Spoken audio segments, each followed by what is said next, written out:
रहे हैं मेरठ दर्शन और आज के मेरठ दर्शन के बुलेटिन में आप सभी का स्वागत है। आज के बुलेटिन के साथ मैं हूं निशा।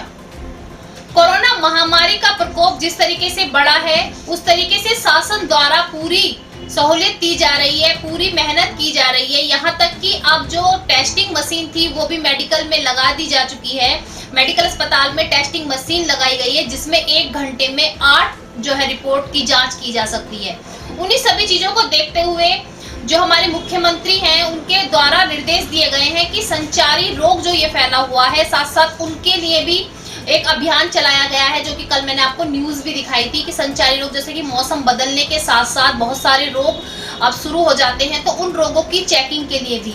दूसरी ओर आज एक मुख्यमंत्री जी के निर्देश पर एक आह्वान और चलाया जा रहा है, वो अभी आपको न्यूज में मैं दिखाऊंगी कि घर घर जाकर कोविड-19 की जागरूकता को लेकर टीम बनाई गई है और सभी हर एरिया में मेरठ के हर क्षेत्र में वो टीम जाएंगी। अभी आगे न्यूज में सारी आपको पूरी अपडेट में बताऊंगी और सारी टीम जाकर घर के हर व्यक्ति को चेक करेंगी। हर व्यक्ति के जो भी उनको बीमारी है, कोविड-19 ही नहीं, जो पहली बीमारी से ग्रस्त है, जैसे किसी को शुगर है या और बीमारी होती है, फेफड़ों की बीमारी है, सांस की बीमारी है, बहुत सारी बीमारी से जो भी पेशेंट ग्रस्त हैं उनकी एक लिस्ट तैयार की जाएगी। साथ साथ उस लिस्ट को तैयार करने के बाद स्वास्थ्य विभाग में उनके ऊपर निर्णय लिया जाएगा। निर्णय लेने के बाद उसको जो है, जो भी पेशेंट ऐसे लगते हैं उन सभी का कोविड-19 का टेस्ट कराया जाएगा। इससे एक फायदा और भी होगा कि जो नए पॉजिटिव केस सामने आ रहे हैं, जो किसी भी डर की वजह से सामने नहीं आ रहे हैं और घर में ही रहते हैं, लेकिन जब स्थिति बहुत बिगड़ जाती है,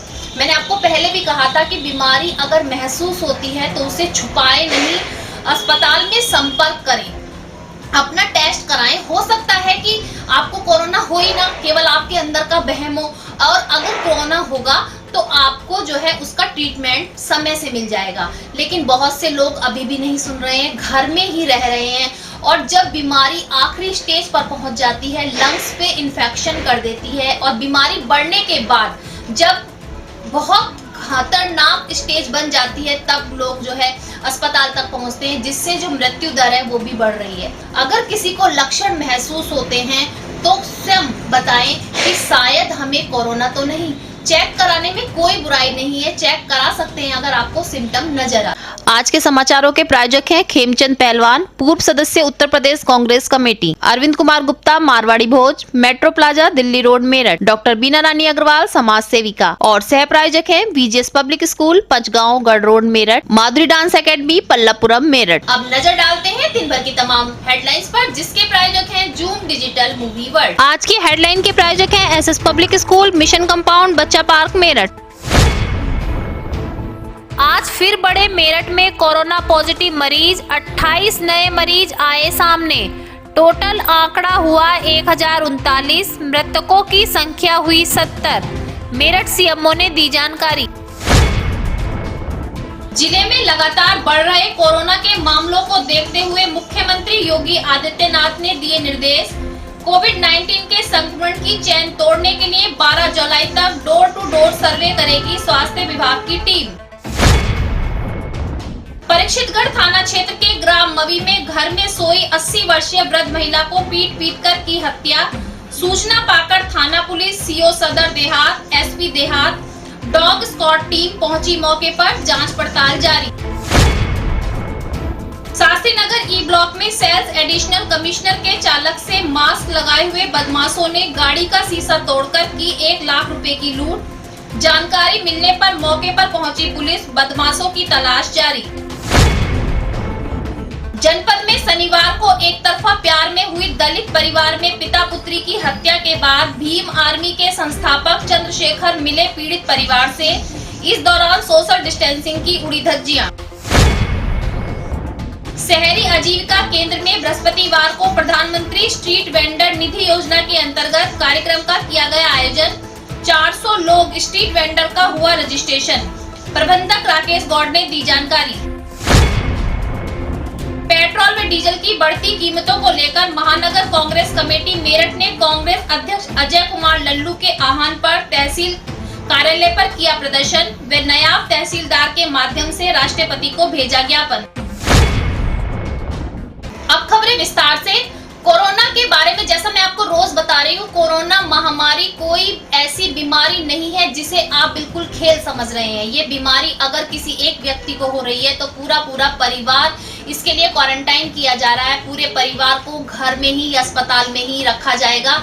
इसीलिए बार बार आपको समझाया जा रहा है कि कोरोना पॉजिटिव पेशेंट अभी रुके नहीं हैं, रोज सामने भी आ रहे हैं। रोज कोरोना पॉजिटिव बढ़ने से जो है हड़कंप भी मच जाता है। कल थोड़े पेशेंट कम आए थे, लेकिन कभी ज्यादा और कभी कम, इस तरीके से चेन बढ़ रही है और कोरोना पॉजिटिव थमने का नाम नहीं ले रहे हैं। मृत्यु दर भी बढ़ी है, लेकिन हाँ, ये देखा जा सकता है कि पिछले कुछ समय के मुकाबले अभी कुछ दिनों में मृत्यु दर कम भी हुई है, क्योंकि जो पेशेंट है उनका ट्रीटमेंट पूरी तरीके से करा जा रहा है और समय रहते ही कोरोना पॉजिटिव टेस्ट होने के कारण उनका ट्रीटमेंट स्टार्ट हो जाता है और उन पर कोरोना जैसे बीमारी पर काबू भी पाया जा रहा है। तो आप लोगों से बार बार समझाया जा रहा है कि कोरोना महामारी दिन प्रतिदिन बढ़ भी रही है, घर में रहने वाली महिलाओं पर भी अटैक कर रही है, बच्चों पर भी कर रही है।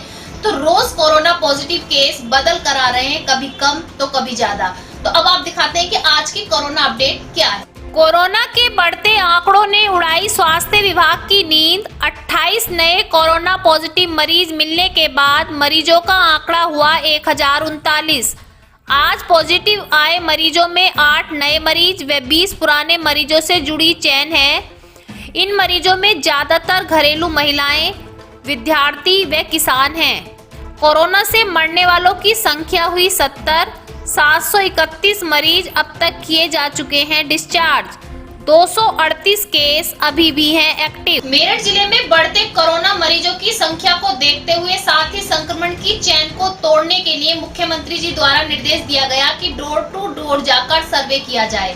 सर्वे के दौरान सभी को थर्मल स्कैनिंग द्वारा उनका टेम्परेचर चेक किया जाए और घर में किसी व्यक्ति को खांसी, जुकाम या कोई ऐसी बीमारी तो नहीं है, उन सबकी लिस्ट बनाई जाए। इन्हीं सबको लेकर 1400 व्यक्तियों की टीम तैयार की गई है। 1400 टीम तैयार की गई है, जिसमें हर टीम को अलग अलग एरिया में जाना होगा। 2 बजे तक ये सभी टीम 50 घर कवर करेंगी और शाम को स्वास्थ्य विभाग में रिपोर्ट देंगी। जिसमें कुछ ऐसे पेशेंट भी होंगे जिनको पहले से बीमारी होगी, उनको रखा जाएगा साथ में। उनके साथ कोरोना टेस्ट भी कराया जाएगा। कोरोना टेस्ट कराने के बाद स्वास्थ्य विभाग के पास एक रिजल्ट होगा कि इस चेन से जुड़े हुए व्यक्ति कोई कोरोना पॉजिटिव जैसे घर में छुपे रह जाते हैं या पता नहीं हो पाता, सिम्टम नहीं मिल पाते हैं, तो वो व्यक्ति सामने आ जाएंगे। शासन ने ये बहुत बड़ी पहल करी है संक्रमण की चेन को तोड़ने के लिए, जिससे कोरोना पॉजिटिव जो मरीजों की संख्या है शायद उस पर काबू पाया जा सके। जाकर सर्वे करना है, हर मेंबर से पूछना है और ये आइडेंटिफाइड करना है कि कहीं वो किसी बीमारी से ग्रसित तो नहीं है, या कोई सांस लेने की बीमारी हो या SARI, ILI किसी भी रोग से ग्रसित तो नहीं है। अगर ऐसा होता है तो उसको तत्काल हम लोग आइडेंटिफाइड करते हैं और जो भी उपचार कराना है उसको आइसोलेट करना है, क्वारंटाइन करना है, उसकी सैंपलिंग करानी है, ये सब हमें कराना है। और हर घर के बाहर एक जो है स्टिकर भी लगाया जाएगा ताकि हम लोग भी इसको क्रॉस चेक कर सकें कि हर घर का सर्वे हो चुका है। मेन उद्देश्य ये है कि हम लोग को संक्रमण की चेन को तोड़ना है जल्दी से। अगर कोई मरीज है जो इस लक्षणों से ग्रसित है तो उसको आइडेंटिफाइड करना है, सैंपलिंग कराना है, जल्दी से हॉस्पिटल पहुंचाना है ताकि किसी भी तरीके से ये और ज़्यादा ना फैलाया जा सके और मृत्यु दर में गिरावट आ सके। हैवानियत की भी हदें पार होती नजर आ रही हैं। जी हाँ, ऐसे ये घटना सामने आई परीक्षितगढ़ के मवी ग्राम से कि एक 80 वर्षीय बुजुर्ग महिला को घर में किसी ने इतनी बुरी तरीके से डंडे से पीट कर मार डाला कि उसका चेहरा पहचानना भी बहुत मुश्किल हो गया है। बताया जा रहा है जो सुबह कोई पड़ोस का व्यक्ति उनका गेट बजा रहा था, गेट अंदर से बंद था। गेट ना खुलने पर घर की दीवार से जब वो अंदर पहुंचा तो उसने देखा कि वृद्ध महिला चारपाई पर मृत पड़ी हुई है और उसका चेहरा लहूलुहान हुआ है। मौके पर उसने फोन किया, पुलिस टीम मौके पर पहुंची, साथ ही डॉग स्टॉक जो टीम थी वो भी पहुंची। पुलिस छानबीन में लगी हुई है। बताया जा रहा है कि उसका देवर के साथ 15 बीघा जमीन को लेकर झगड़ा चल रहा था। चोरों के हौसले आजकल इतने बुलंद हो गए हैं कि रात के अंधेरे का भी इंतजार नहीं कर रहे हैं, दिन दहाड़े लूट को अंजाम दे रहे हैं और डर बिल्कुल अंदर से खत्म हो गया है। मानो ऐसा लग रहा है कि चोर चोरी नहीं, बिल्कुल आराम से किसी भी वारदात को अंजाम देकर निकल जाते हैं। ऐसी घटना सामने आई शास्त्री नगर ई ब्लॉक के एडिशनल कमिश्नर आज 1 लाख रुपए बैंक ऑफ बड़ौदा से निकालकर अपनी गाड़ी में रखते हैं। साथ साथ किसी काम के लिए वो बाहर जाते हैं, तभी 2 नकाबपोश बदमाश आकर गाड़ी का शीशा तोड़कर और 1 लाख रुपए लेकर फरार हो जाते हैं। ड्राइवर ने पूरी घटना की जानकारी दी। पुलिस मौके पर पहुंची, छानबीन में लगी हुई है कि बदमाश कहां से आए थे, कहां गए थे, कुछ अभी पता नहीं चल पाया है। दोनों बदमाशों के मुंह पर मास्क लगा हुआ था। 1 लाख रुपए निकाल लेते बैंक से, वो मैंने डैशबोर्ड में रख दिए थे। गाड़ी लॉक थी, मैं पानी पीने चला गया। मैं वापस में आया तो सिस्टर रुकता पड़ा था और पैसे डैशबोर्ड में से पैसे ले गए। कौन से बैंक से पैसे निकाले आपने? Bank of Baroda. Bank of Baroda branch कहाँ से थी? शास्त्री कहाँ के रहने वाले हैं आप? जागती बिहार 9/9। अभी हमने आपको कुछ दिन पहले एक न्यूज दिखाई थी कि दलित परिवार में एक पिता पुत्री की हत्या कर दी गई थी। जी हाँ, एक तरफा प्यार को लेकर एक सिरफिरे आशिक ने पिता और पुत्री की मौके पर हत्या कर दी थी और भाई गंभीर रूप से घायल हो गया था। आज उसी दलित परिवार से मिलने के लिए भीम आर्मी के संस्थापक चंद्रशेखर उस परिवार से मिलने के लिए पहुंचे और शोक व्यक्त करते हुए दुख भी व्यक्त किया। साथ ही उन्होंने सरकार से मांग भी की है कि उस परिवार के एक व्यक्ति को सरकारी नौकरी दी जाए और साथ साथ ऐसे जो हौसले हैं किस तरीके से बुलंद हो रहे हैं, जो बदमाश हैं या हत्यारे हैं, उनके हौसले जो बुलंद हो रहे हैं उनको जल्द से जल्द पकड़ा जाए। इस तरीके के लिए नहीं तो सभी दलित परिवारों को हथियार खुद उठाने पड़ेंगे।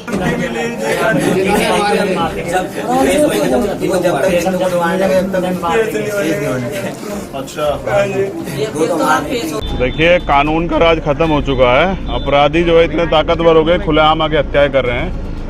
तो इससे पता लगता है कि सरकार जो है कानून पे के राज पे ध्यान नहीं दे रही है। सरकार सिर्फ जो है लूट खसोट पे और जनता को बर्बाद करने पे ध्यान दे रही है और इसी कारण यह है कि अपराध बढ़ रहा है। और शहरी आजीविका केंद्र गरीबों की मदद करने के लिए तत्पर हमेशा आगे रहता है और गरीबों की जीवनचर्या चलाने के लिए बहुत सारे काम भी कर रहा है। वहीं पर आज शहरी आजीविका केंद्र द्वारा आज एक कैंप लगाया गया जिसमें स्ट्रीट वेंडर, जो हमारे प्रधानमंत्री जी ने योजना बताई थी कि सभी को 10-10 हजार रुपए ऋण दिया जाएगा, कम ब्याज पर ऋण दिया जाएगा, उसी को लेकर के आज एक कैंप लगाया गया जिसमें 400 स्ट्रीट वेंडर्स के पंजीकृत किया गया, उनके फॉर्म भरे गए और साथ ही उनको समझाया भी गया कि इस सुविधा का लाभ कोई नया व्यक्ति भी उठा सकता है। और प्रधानमंत्री स्ट्रीट वेंडर स्वनिधि योजना के तहत आज हमने कैंप लगाया। इसके माध्यम से जो पथ विक्रेता हैं, जो सड़कों पर अपने छोटे बड़े काम करते हैं, सब्जी बेचते हैं, फल बेचते हैं, कोई थोक चाट टिक्की पानी की प्रथा से तो पोली पाव भाजी चाउमीन ऐसे छोटे छोटे काम करते हैं। इस वैश्विक महामारी के कारण से जो उनके पास क्रियाशील पूंजी थी खत्म हो गई है और क्रियाशील पूंजी ऐसे छोटे तबके के लिए इकट्ठी करना बहुत बड़ी बात है। इसलिए माननीय प्रधानमंत्री ने ये योजना आरंभ की है, इसका नाम है स्वनिधि, पीएम स्वनिधि योजना। इसके तहत 10,000 रुपये तक का ऋण ऐसे वेंडर्स को, ऐसे पथ विक्रेताओं को हम दिलवा रहे हैं और वो 10,000 रुपये को जो वापसी करने का क्रम है वो मासिक रूप से मात्र 7% सब्सिडी के लोन है और वार्षिक साधारण ब्याज है। इसके माध्यम से इसके अलावा इसमें एक चीज़ जोड़ी गई है। अभी चूंकि आपने भी देखा होगा बहुत सारी सब्जी और ठेले वाले पेटीएम का यूज़ करते हैं। यदि ये लोग डिजिटल ट्रांजैक्शन करते हैं तो 50 से 100 रुपये महीना इन्हें कैशबैक मिलेगा। लगभग 1100-1200 रुपये वो अमाउंट होती है। महानगर कांग्रेस कमेटी द्वारा आज तहसील पर एक धरना प्रदर्शन किया गया। उनका कहना है कि लॉकडाउन के चलते सभी की कमर टूट चुकी है, सभी को आर्थिक स्थिति बहुत खराब हो चुकी है, सभी की आर्थिक स्थिति बहुत खराब हो चुकी है, जिसके चलते सभी को बहुत परेशानियों का सामना करना पड़ रहा है। लेकिन उस पर पेट्रोल और डीजल की बढ़ती जो कीमतें हैं सभी को और भी ज्यादा परेशान कर रही हैं। उसी सब चीजों को लेकर उन्होंने आज तहसील पर प्रदर्शन किया, साथ साथ एक ज्ञापन राष्ट्रपति के नाम भेजा और उनसे कहा कि जल्द से जल्द जो बढ़ती हुई पेट्रोल और डीजल की कीमतें हैं वो कम कराई जाए। कांग्रेस सरकार जब तक नहीं आएगी इस प्रदेश के अंदर, जब तक हम संघर्ष जारी रखेंगे। जय हिंद, जय भारत, जय कांग्रेस। पहले अध्यक्षता को बुलाओ। जो भी तो ये अंगड़ाई है, अभी तो ये अंगड़ाई है। आज जिस तरीके से पेट्रोल और डीजल के दाम आसमान छू रहे हैं, उसके उपलक्ष्य में पूरे प्रदेश के अंदर, पूरे देश के अंदर आदरणीय हमारी नेता राष्ट्रीय अध्यक्ष श्रीमती सोनिया गांधी जी के आह्वान पर, आदरणीय हमारे पूर्व राष्ट्रीय अध्यक्ष राहुल गांधी जी के आह्वान पर, आदरणीय हमारी श्रीमती प्रियंका गांधी जी जो प्रदेश राष्ट्रीय महासचिव हैं प्रदेश प्रभारी उत्तर प्रदेश, उनके आह्वान पर प्रदेश अध्यक्ष। आज के बुलेटिन में बस इतना ही। तेज और ताजा खबरें जानने के लिए देखते रहिए मेरठ दर्शन। यदि आप भी हमारे साथ जुड़ना चाहते हैं तो नीचे दिए गए नंबर पर संपर्क करें और सब्सक्राइब करें MD न्यूज मेरठ।